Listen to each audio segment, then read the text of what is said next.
दोस्तों एक बार फिर स्वागत है एक नई कहानी के साथ। कैसी औलाद। एक गांव में एक छोटा सा बच्चा था। उसके पिता तो थे लेकिन मां की मृत्यु हो गई थी। पिता सारा दिन काम करता और अपने बेटे को पाल पोस कर बड़ा करता है। वह सारे सुख अपने बेटे को देता है जो एक मां दे सकती थी। उस पिता ने कभी कुछ नहीं मांगा, सिर्फ इतना ही मांगा कि मेरे बेटे को कोई परेशानी ना हो। दिन बीतते गए, बेटा पढ़ लिख कर अच्छा जॉब भी करने लगता है। वह शहर में रहने लगता है।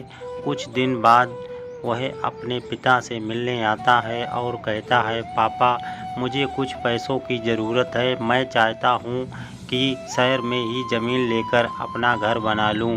पिता इस बात को सुनकर बहुत खुश होते हैं। सोचते हैं कि मेरा बेटा है, एक ना एक दिन नाम करेगा। जिंदगी भर की कमाई हुई पूंजी को निकाल कर अपने बेटे को दे देता है। बेटा शहर चला जाता है और उन पैसों से अपना घर बना लेता है। पिता इधर इंतज़ार करता रहता है कि मेरा बेटा फिर से आएगा, एक ना एक दिन तो अब मेरे पास आएगा ही। जाएगा कहाँ? उसके पास अब कोई जाता नहीं था, क्योंकि ना ही अब उसके पास पैसे थे और ना ही रहने की जगह था।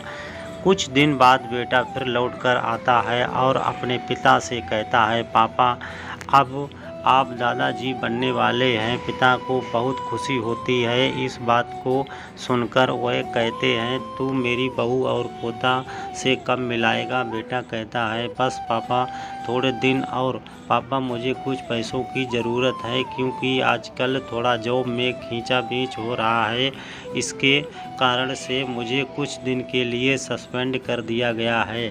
पिता के पास कुछ नहीं रहता है देने के लिए, लेकिन फिर भी कहता है, अच्छा बेटा तू रुक, मैं अभी आया कुछ पैसों का बंदोबस्त करके। पिता बाद में महाजन से कुछ पैसे उधार लेकर अपने बेटे को दे देता है और बेटा पैसे लेकर शहर चला जाता है। वर्षों गुजर जाते हैं। पिता सोचते हैं कि मैं तो अब दादाजी बन गया हूँगा, मेरा बेटा पता नहीं मेरे नाती को लेकर कब आएगा।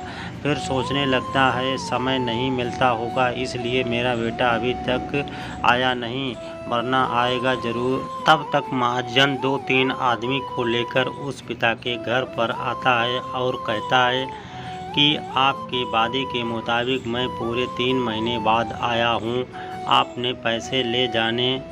पिता कहते हैं, मेरे पास पैसे नहीं हैं देने के लिए। महाजन कहता है, जब पैसे देने नहीं थे तो आपने मुझसे उधार क्यों लिया? तभी पिता कहते हैं, ठीक है रुको, मैं तुम्हारे लिए पैसों का बंदोबस्त करके आता हूँ। और वहाँ के नज़दीकी अस्पताल में चले जाते हैं।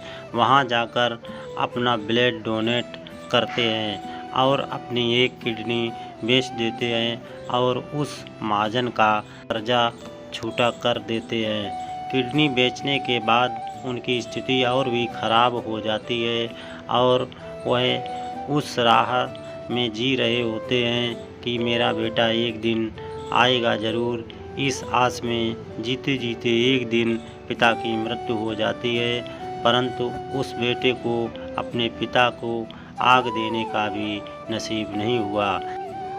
दोस्तों कहानी पसंद आई हो तो लाइक करें, कमेंट करें और चैनल को सब्सक्राइब करें। और दोस्तों इस चैनल पर आपको ऐसे भी मोटिवेशनल हिंदी स्टोरी आपको मिलती रहेंगी। जय हिंद दोस्तों।